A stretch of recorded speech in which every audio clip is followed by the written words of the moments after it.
Oxford is famous the world over as a place of ancient learning. For more than 9 centuries, students have come here to study amid the city's famous spires.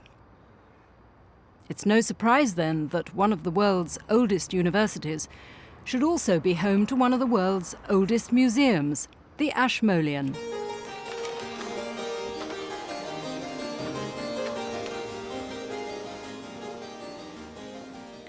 This morning, like most other mornings for the past 300 years, staff are getting the museum ready to welcome visitors. I've been working here for 7 years now, and I do enjoy it. I do enjoy to see people every day, new people, new faces, and we have a lot of students, a lot of children, and it's a nice place to be.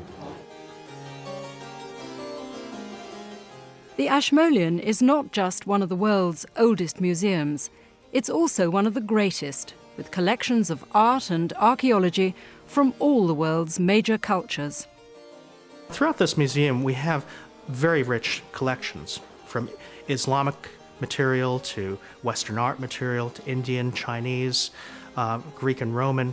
Some of these collections are absolutely key collections to the study of their fields. For example, our collection of early Greece, of Minoan Greek art, is one of the best outside of Greece. The same goes for our pre-dynastic collections of Egypt. We have material here which is only rivaled by that in the Cairo Museum.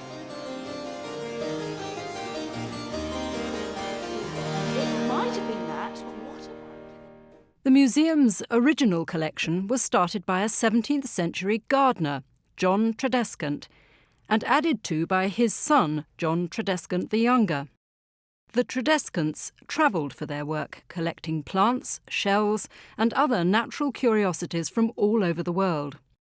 By 1634, their collection was on display at their home in London and had become a fashionable visitor attraction. One of their first and most enthusiastic visitors was Elias Ashmole, a wealthy London lawyer. Ashmole came, saw this remarkable collection and bought the house next door, got to know them very well, and when John the Younger died, the collection went to Ashmole, and it was Ashmole who gave the collection, adding in his own, to the University of Oxford in 1677, on the understanding that the university would build a building for it.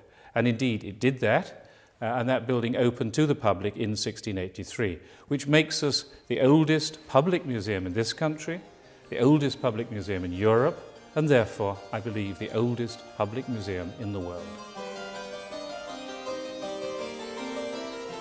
The Ashmolean Museum grew quickly as other benefactors were inspired to part with their collections, and, when funds allowed, curators made occasional purchases. One of the most remarkable additions was in 1841, when hundreds of drawings, including many by Raphael and Michelangelo, were purchased for £7,000. Today, after 3 centuries of unbroken history, the Ashmolean has unrivaled collections in art and antiquities from Europe, Asia and the Middle East. There are nearly 1 million objects here. In this programme, we're going to look at 4 of the most famous ones.